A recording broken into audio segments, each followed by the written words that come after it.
So, hey guys, Chelsea here.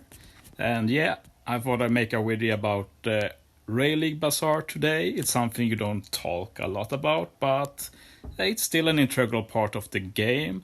I thought I'd begin a bit beginner friendly and then transition into how I spend my Ray points every month.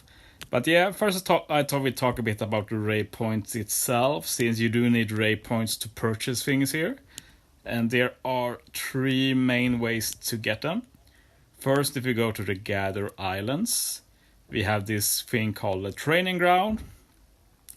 And mine is level 10, it's just for the shopman missions. I don't think this is a good investment. This might be the worst thing you can invest in the training grounds, because one, Rayleigh points in general are not that valuable. And two, the gains are just bad. Like, if you look at the max level, you get 100 training points every 12 hours.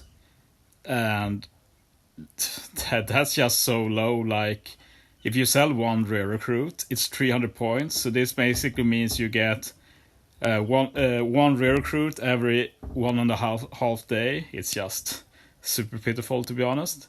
So yeah, definitely not something to invest in.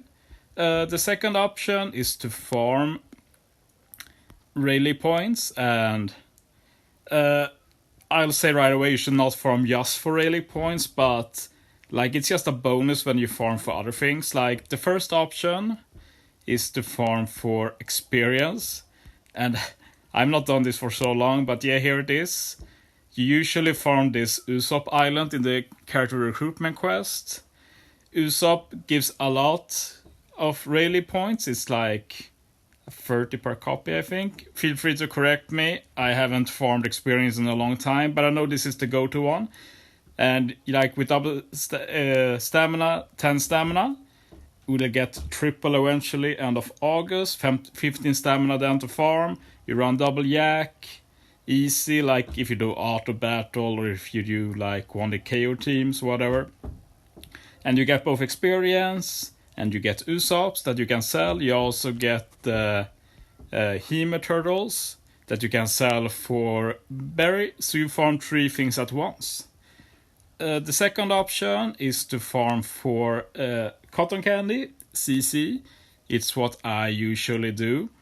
There are 2 main ones to do. First we have Sadi, she's the fastest. The other option is Marco. He's a bit slower, but the cotton candy gain per hour is higher. So I'm actually trying out Marco right now, and I'm unsure if I think the difference is big enough to justify it. So yeah, we'll see how I feel after maybe a few weeks. It's fun testing now, but yeah. Both Sadi and Marco are solid, and you get both cotton candy, you get their copies, so you can sell them for Rayleigh points as well. It doesn't give as many Rayleigh points as CC farming, but as experience farming, but like, it depends on your state of the game. Like, if you are a bit lower level, pirate level, experience farm more worth, and if you're a bit higher, then cotton candy is more worth. But yeah, the third option is obviously to pull.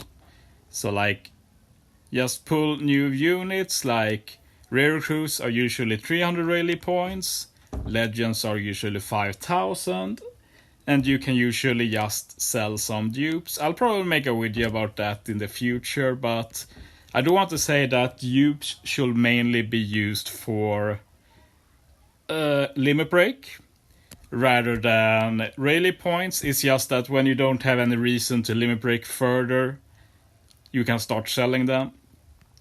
So like, for most legends, like this Inu for example, as you can see, he's not finished. So if I pull a dupe, I just feed it to him, and if I want to need to limit break him for something more urgently, I just feed him tablets.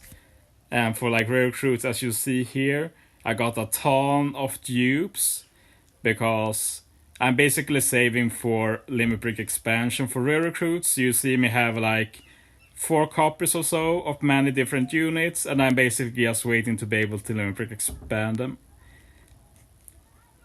So yeah, that's how I think about that.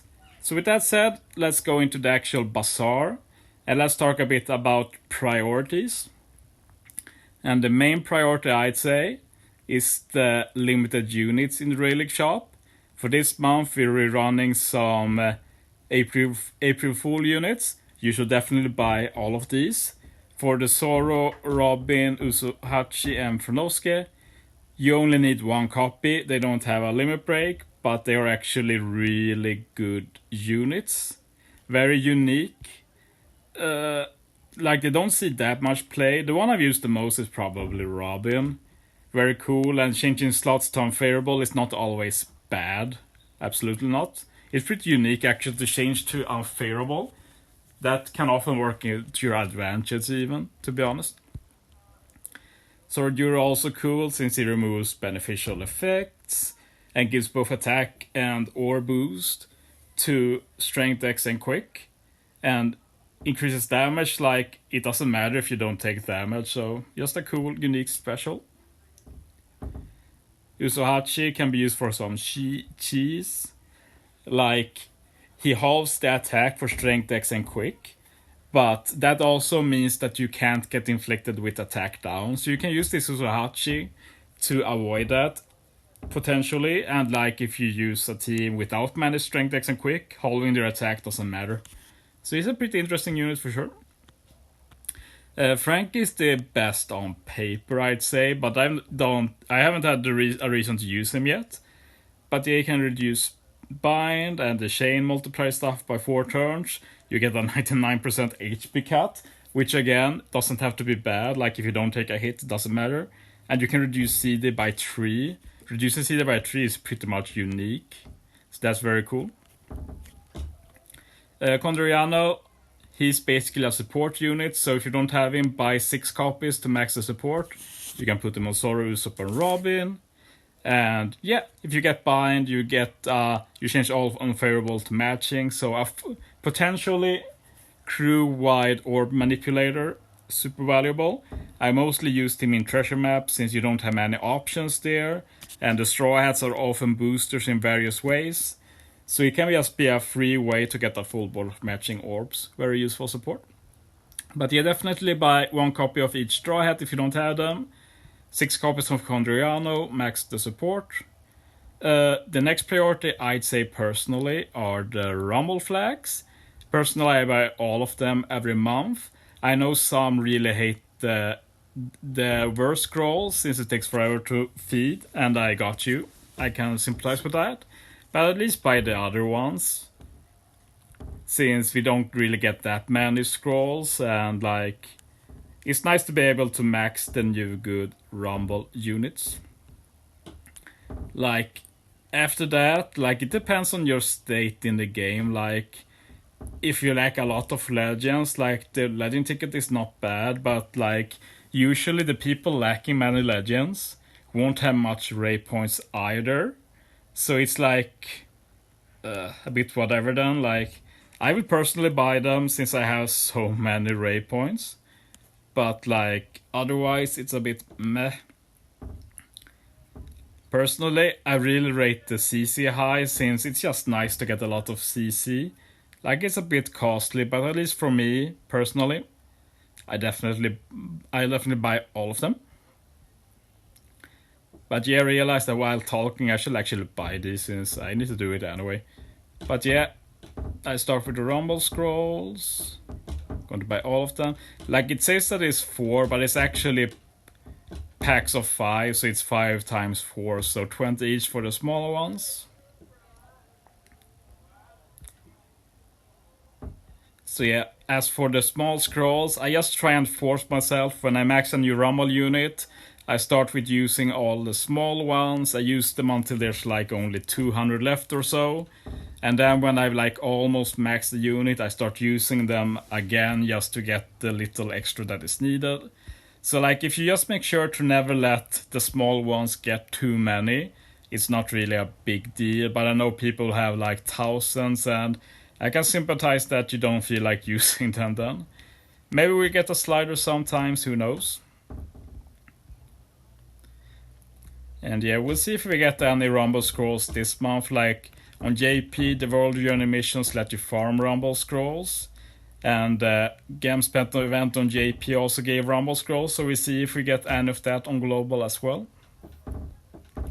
So yeah, personally I buy these. I also buy all these CC. But yeah, this depends on your how many ray points you have.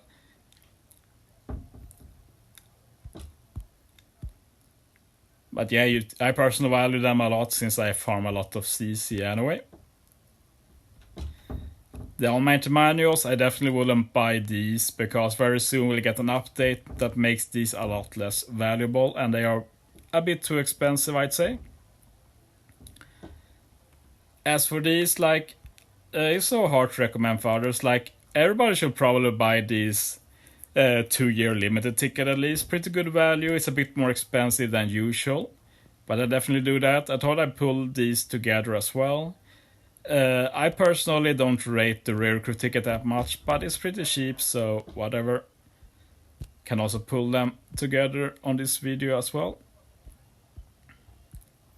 We used to get the limited rare recruit ticket as well, but sadly it's gone on Global. JP never had it, so it kind of makes sense since we're becoming more similar to JP recently.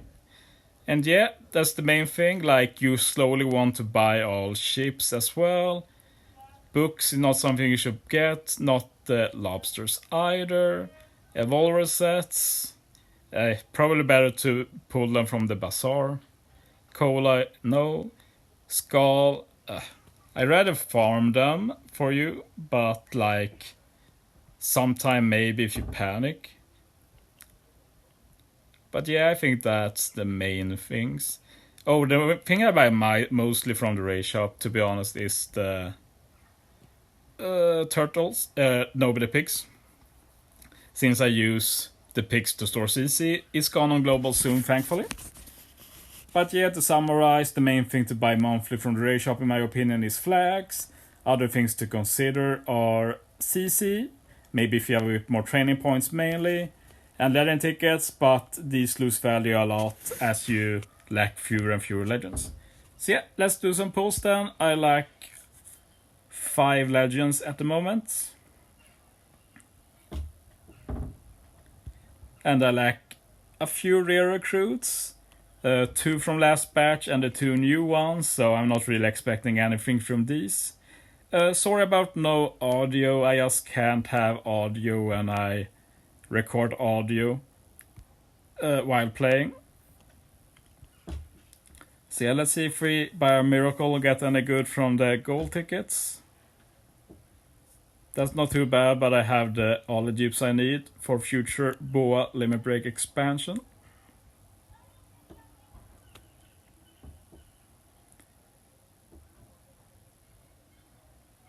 Yeah, not very good pulls. I might save him for future Limit Break expansion maybe, I need to check that later. But yeah, let's start with the legend tickets. This is the normal legend ticket, so yeah, not expecting anything here. The other ticket has some hope at least, since I'm lacking 5 legends at the moment. Many will be very happy with that. I don't really care much personally, but yeah. The legend I want the most honestly is the Sanjian Pudding, since I don't really plan to pull anything on Kisna Sugos the coming months. And when they aren't on Tokisugo on JP, so getting them outside of Kisna will be nice. But yeah, anything new will be nice. I'm not expecting anything, to be honest. I haven't pulled a new legend from tickets in so long. Not too bad. Had that been V2, it would have been new, but yeah, V1 with Rebecca, not new. But yeah, it is what it is. Thanks for watching, guys. See you next time.